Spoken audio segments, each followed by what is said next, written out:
This video will give you an overview and insights into the newly opened section of the Sydney Metro, Australia's first automated driverless train network. We'll visit the 6 new underground stations, taking in the impressive architecture and stunning public art. Each one of these stations is unique. We'll look at the incredible engineering required to build the line which went under Sydney Harbour, and explore the driverless trains that travel along it, giving us views like this. So strap in for a ride on the Sydney Metro. If you're flying into Sydney like me or catching a regional train, chances are you'll end up at Central Station. So that's where we'll start today's journey. Today we're looking at the newest part of the Sydney Metro, the Sydney Metro City and South West, also known as the M1. It's part of the broader Metro Northwest and Bankstown line. Including both the Northwest and City stages, the Sydney Metro now extends 51.5 kilometres with 21 stations between Tallawong and Sydenham. Construction on the Chatswood to Sydenham stage began in 2017 and cost 21.6 billion Australian dollars, making it the largest public transport project in Australian history. Let's transfer from the above ground suburban platforms to the Metro's below ground platforms. This 80 metre long by 19 metre wide underground pedestrian concourse fully opened in 2023, enabling easy interchange between trains, buses, light rail and now metro services. It's called Central Walk. Its construction was an engineering feat, delivered below 8 platforms where trains remained operational throughout. The Sydney Metro platforms have been built 27 metres underground, beneath existing suburban platforms. This new north-south concourse provides an interchange between suburban, intercity, regional and interstate services, as well as the Sydney Metro. This area features artwork by artist Rose Nolan, called All Alongside of Each Other. The terrazzo floor is reflective of an athletics track. The artist describes it as a celebration of the daily passage of people moving together through the station. Either that, or you could say commuters are all on the rat race. The new section of the Sydney Metro extends the North West line from Chatswood on Sydney's lower North Shore through North Sydney under the Harbour into the CBD and down to Sydenham. The extension's opening was delayed by about 2 weeks, awaiting regulator approval. Let's head down to the platforms.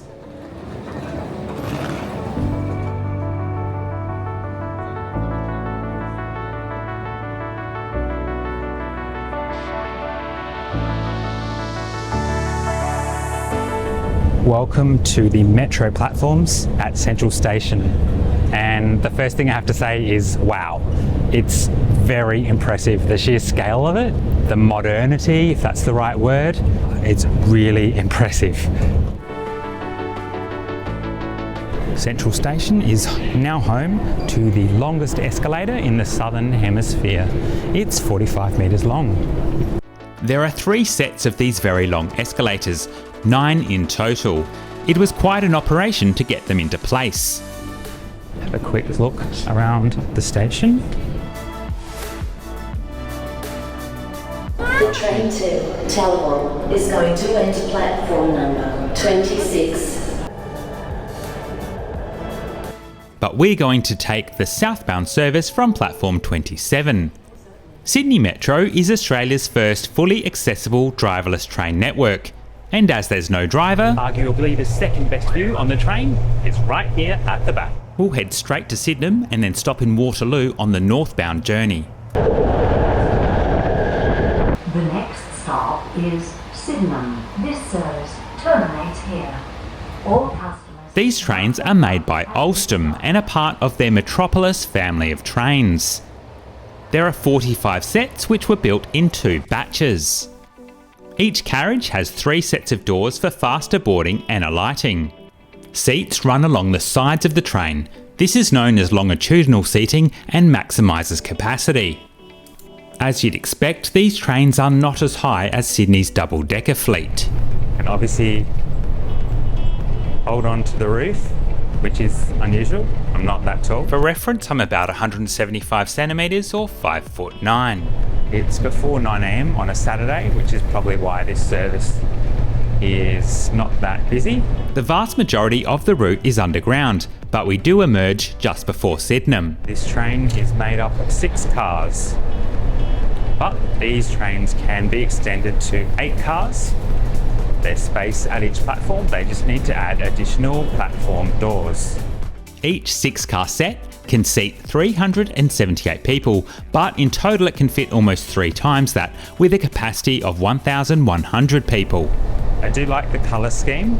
Priority seats are marked in a different colour, in this aquamarine type colour, I guess. Although these trains are designed so that they can handle a large number of people standing up, because they're meant for short journeys. We're now arriving into Sydenham, which is currently the southern terminus.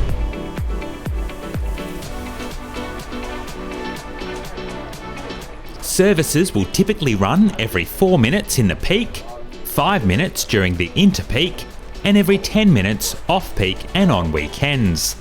However, the network is capable of 2-minute headways if needed. This stop is Sydenham. Doors will open on the right. Did go fast when it left Chatswood though, didn't it? Really fast. It's interesting to overhear other people's thoughts on the metro. Platforms 1 and 2 were extended by 180 metres at the northeastern end to avoid curves in the original platform. Keeping metro platforms straight ensures good alignment with the trains, avoiding gaps.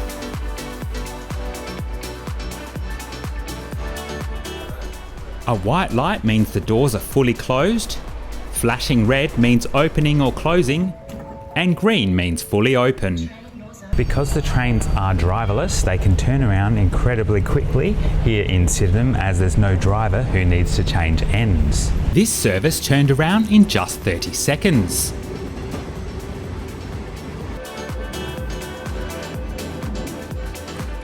You can change at Sydenham for the T4 Illawarra and Eastern Suburbs and T8 Airport and South lines. The Bankstown line also stops here, but is closing from 30 September 2024 for at least 12 months to be converted to a metro service. This will enable Sydney Metro trains to continue south-west from here to Bankstown from late 2025. That will see the conversion of 10 existing stations covering 13 kilometres on the T3 Bankstown line.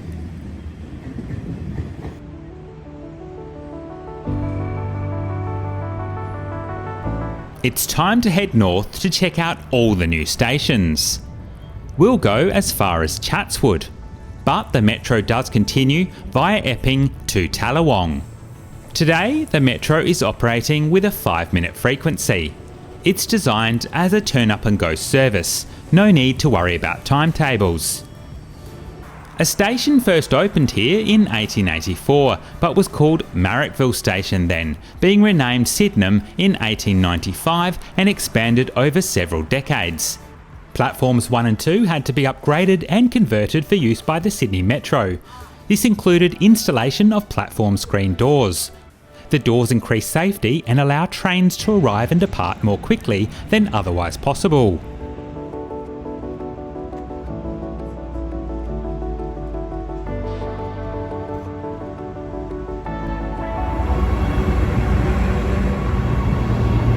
The train to Tallawong is going to enter platform number 1.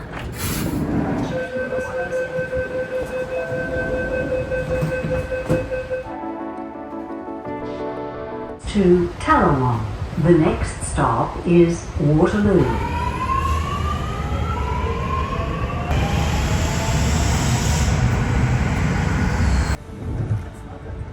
The line from Sydenham to Chatswood is 15.5 kilometres long.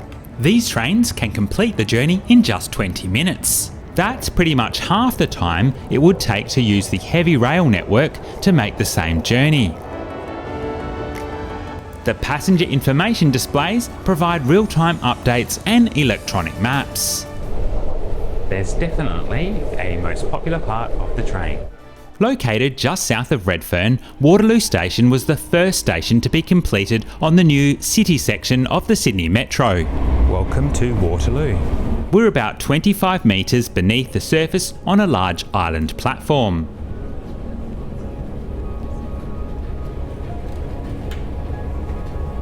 This station is eventually expected to handle almost 19,000 passengers a day. In the first week, it averaged just under 5,000 people a day.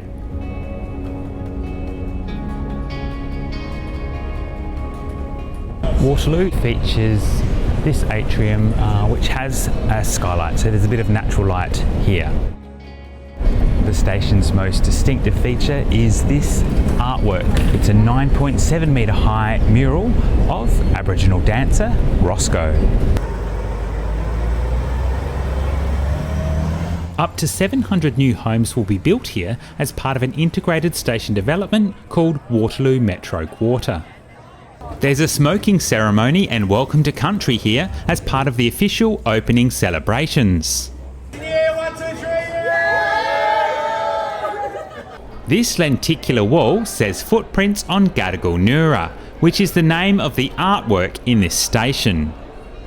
An over-station development is under construction here, including a retail arcade. The escalators take us down to the Concourse and gate line. These are community members' footprints. It's a map symbolising stories and walking tracks of the local area. There are more than 100 individual cast aluminium feet.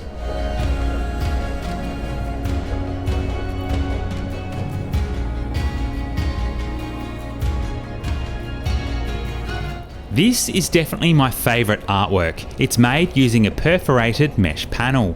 All three works were created by Nicole Monks. We need to head north on the opposite platform. I like the use of the coloured lights to indicate the door's status.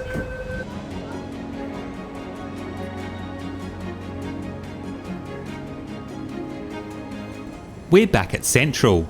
Let's take a ride in one of the lifts, as it helps you appreciate the size of the station box.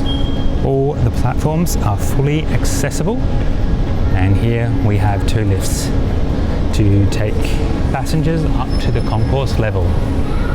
Lift going up.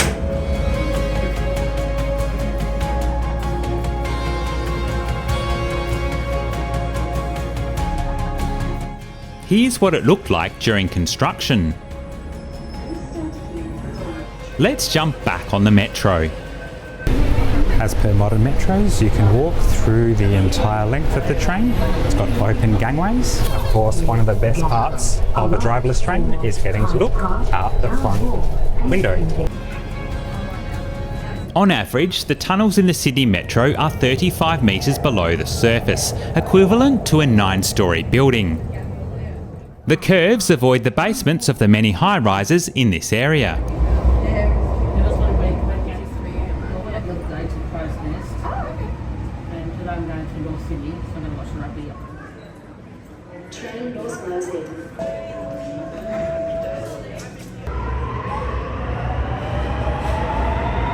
Gadigal Station was originally going to be called Pitt Street Station, but in 2023 was officially named after the traditional custodians of this area, the Gadigal people. Here, there are two separate platforms connected by these walkways.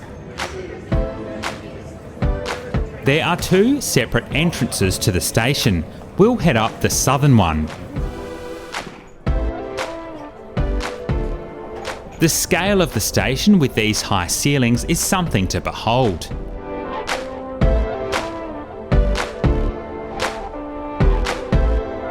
And here's one of the station's striking artworks. The artwork here is The Underneath by Callum Morton. The 12.5 metre high art is made of thousands of porcelain enamel tiles. Gadigal Station is located in the southern part of Sydney's CBD.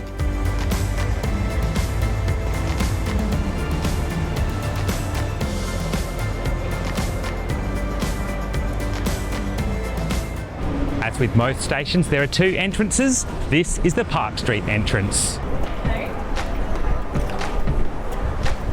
Let's head through the ticket gates.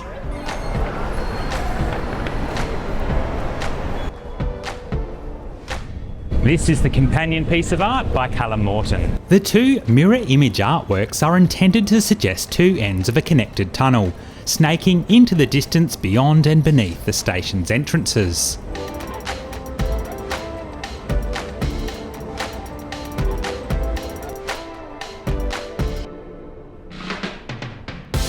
Gadigal is intended to relieve pressure on Town Hall Station. Town Hall is less than 150 metres west of Gadigal Station and is generally considered Sydney's most congested station, with relatively narrow platforms spread over two levels. The aluminium tubes that line the roof give this station a futuristic feel. The station's curved geometry is designed to guide passengers intuitively from concourse to platform. The walls are made of glass reinforced concrete panels. I love the high ceilings. The station's really bright and airy. They're obviously modern, really impressive design. At 17 metres beneath the surface, the northern end of Gadigal Station is the shallowest below ground station on the City and South West Metro. The line descends here en route to Martin Place. Martin Place is an interchange station. You can change for the T4 line to Bondi Junction. This stop is Martin Place.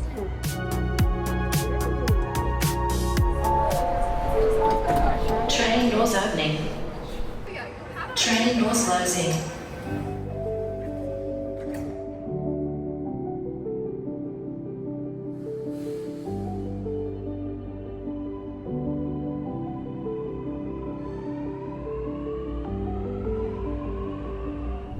Welcome to Martin Place.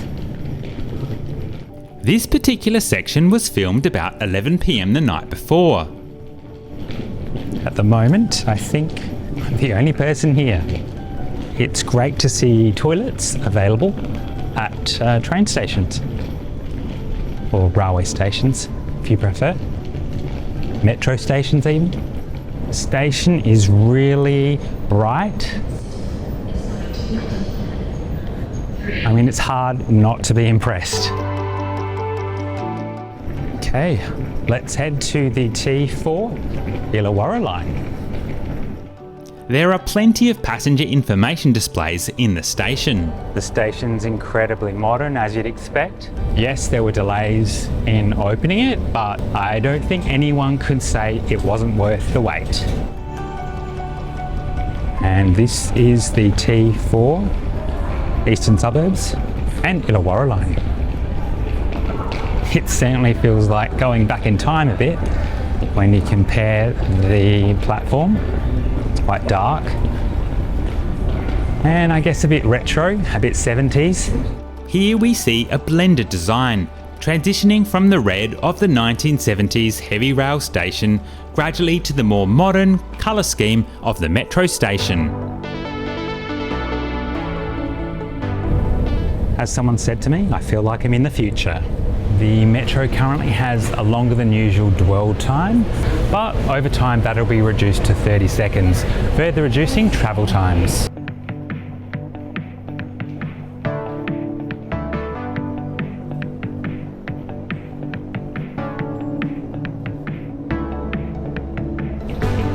Every station features unique artworks. Martin Place features an immersive sound and light tunnel. Welcome to Muru Giligu, Path of Light. The tunnel is illuminated by a constantly changing array of colours and a matching soundscape that cycles through classical music and a soundtrack of owls and birds chirping. Muru Giligu will also be lit up in particular colours to mark days of significance. It's the next morning and we're at one of the station's ground level entrances. The Northern Pedestrian Plaza opens to Castlereagh, Hunter and Elizabeth Streets. This station was part funded by Macquarie Group, which acquired the air rights above the station. There are 2 new commercial buildings above the station, a retail space, in addition to new underground pedestrian connections. The station is close to the new Sydney Metro West line that will link Sydney with Parramatta in 2032, with services starting from Hunter Street Station, currently under construction. If we head into the northern atrium, we find another striking piece of public art. This Mobius is made of stainless steel and part of a work called Continuum. The artist is Michaela Dwyer.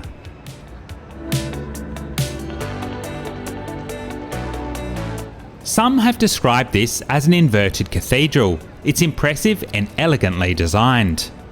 Martin Place features a 40-metre high atrium, allowing natural light to get all the way down to the platforms. This vast station features 14 lifts. So as well as the Hunter Street entrance, there's this entrance on Castlereagh Street.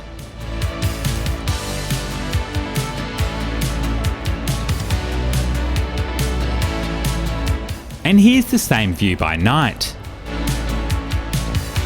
The south entrance features a glazed ceramic tile wall mural intended to celebrate the tempo and shape of train travel. This is part of the Continuum artwork we saw earlier, which also includes 6 sculptural prisms suspended from the ceiling. Directly ahead of us is Martin Place, the pedestrian mall sometimes called the civic heart of Sydney. You'll notice this area is all publicly accessible without needing to tap on. Let's head down to the Concourse. Almost 19,000 people per day pass through Martin Place's ticket gates in the Metro's first week of operation, making it the second busiest metro station after Central. There are toilets here too. There are 25 escalators to take passengers around the station. This station's architects, Grimshaw, also helped design London's Elizabeth line. Do you have a favourite station so far? Let me know in the comments below. This next section has some relatively tight curves, as the route needs to swing west to reach our next stop, while avoiding the footings of tall buildings in the area. The next stop is Barangaroo.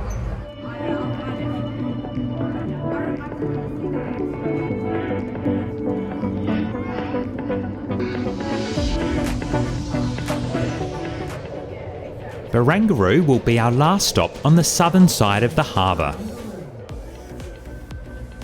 Barangaroo is located at the northwestern edge of the Sydney CBD.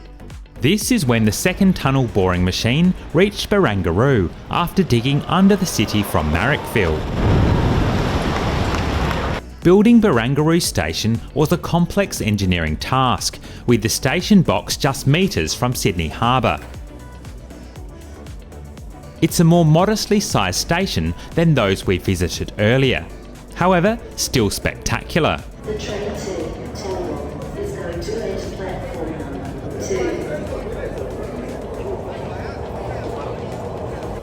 Barangaroo was once home to shipping wharves, but it gradually fell into disuse from the 1980s after most shipping container operations moved to Port Botany.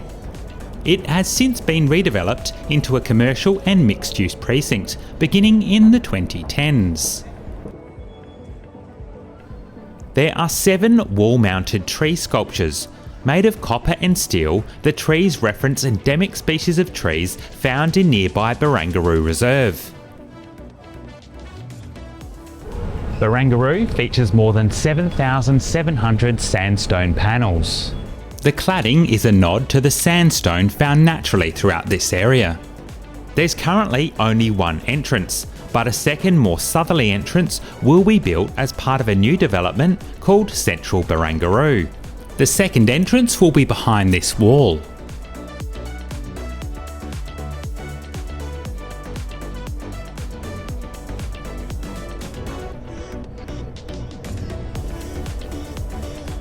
I understand that once the Central Barangaroo development is complete in the years ahead, that entrance, through the wall below, will become the main station entrance.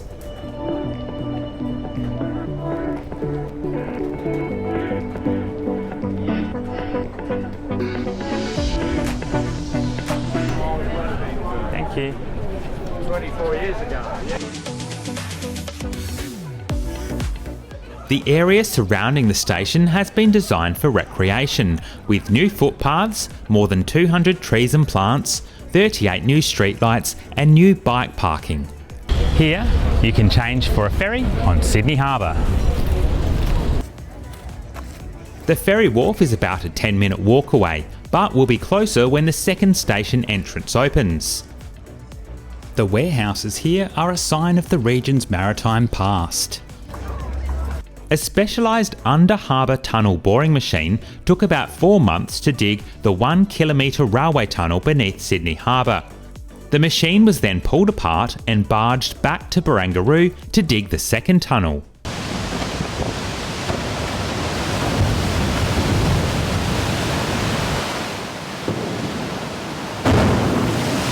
This is an all-stop service to Tallawong. The next stop is Victoria Cross.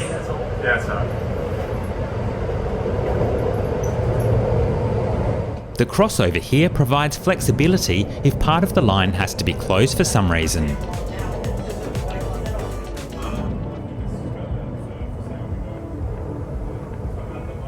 We're now travelling beneath Sydney Harbour and we are reaching the train's top speed of about 100 kilometres per hour.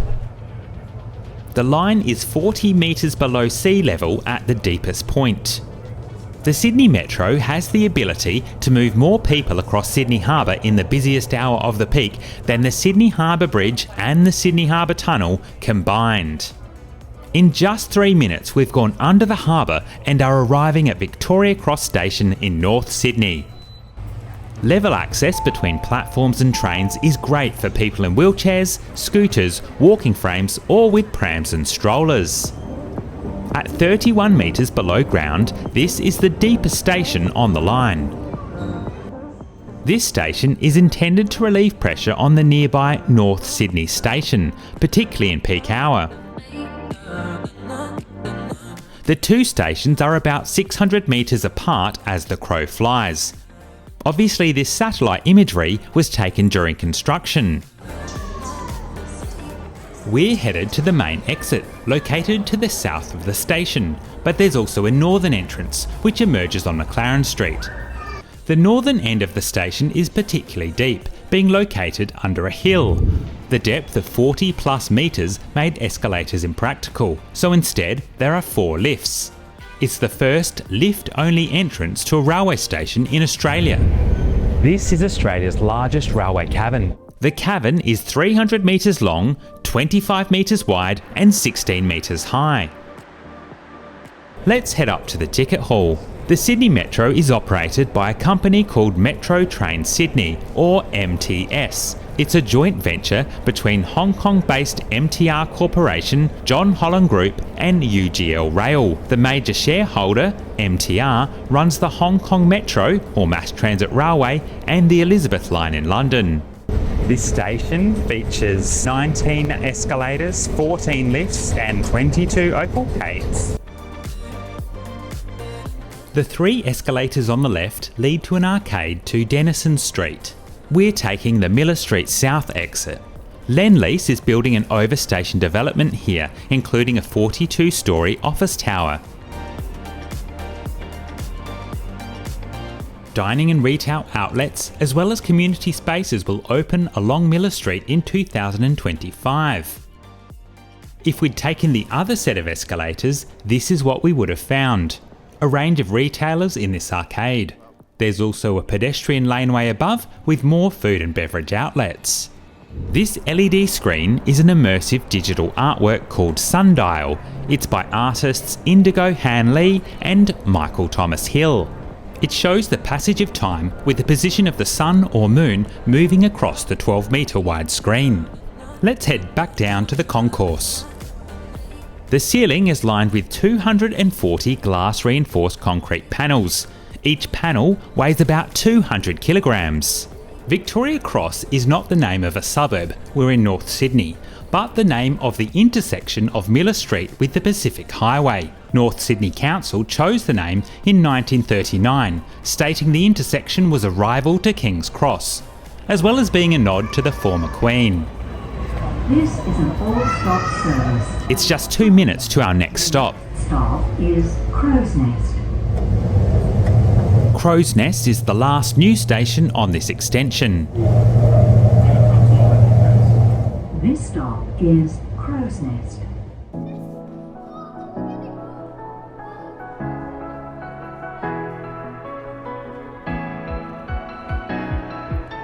Crow's Nest is probably closest to Waterloo Station in terms of its size and design.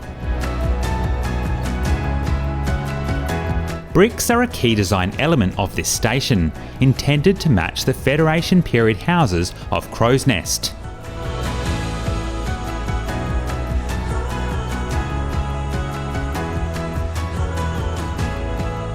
The photo adorning the lift shaft pays homage to the region's trams. Sydney once had Australia's largest tram network and it served Crow's Nest, but sadly it was removed in the 1950s. I believe the photo is of Crow's Nest Junction in 1900.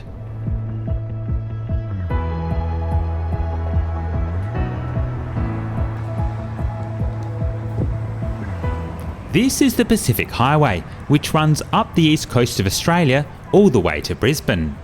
The air rights above Crow's Nest Station were awarded to 30 Group. They're building a 17-storey apartment building and a 21-storey mixed-use development. This geometric art installation was designed by artist Esther Stewart. It celebrates North Sydney's brick and tile industries. A short walk away is the second entrance on Clark Street.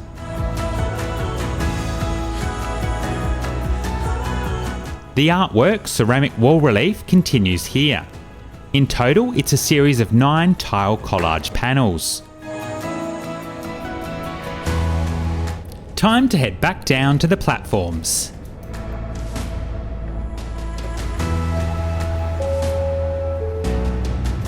This is an all-stop service to Tallawong. The next stop is Chatswood. We're now in a 3.6 kilometre long tunnel to Chatswood on Sydney's lower North Shore.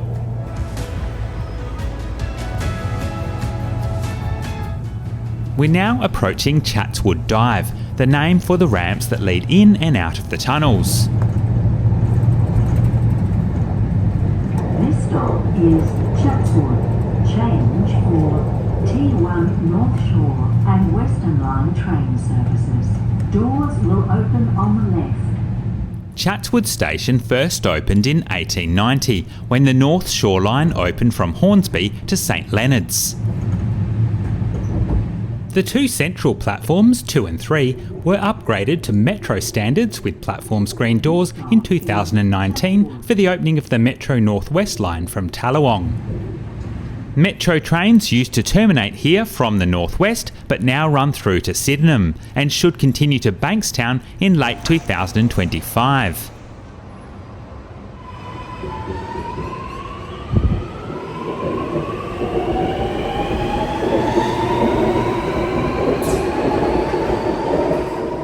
Here there's a cross-platform interchange with the Sydney Trains T1 line to Gordon, Hornsby and Berowra.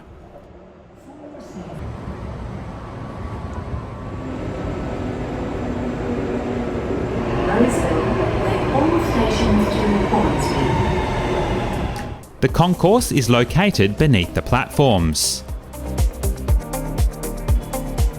Chatswood is a major commercial and retail district, about 10 kilometres north of the CBD.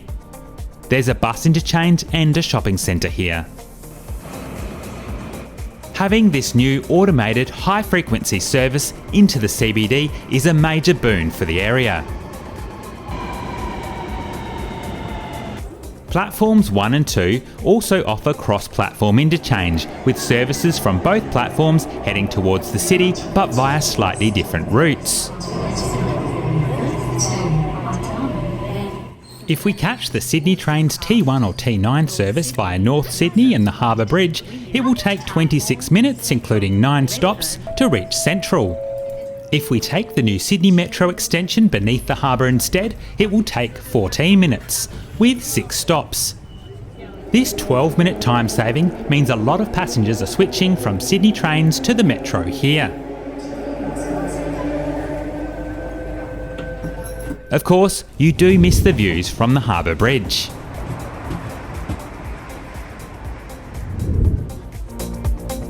But you'll have to board early if you want the view from the front.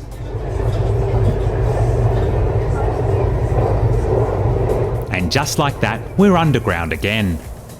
So, what do you think of the Sydney Metro? Do you have a favourite station? I love the futuristic feel of Gadigal. But for me, Martin Place, with its luminous design and cavernous scale, is the most impressive. If you want to learn more about any of the stations or the Sydney Metro, I highly recommend checking out Transport Vlog with Paul on YouTube. I hope you enjoyed this video.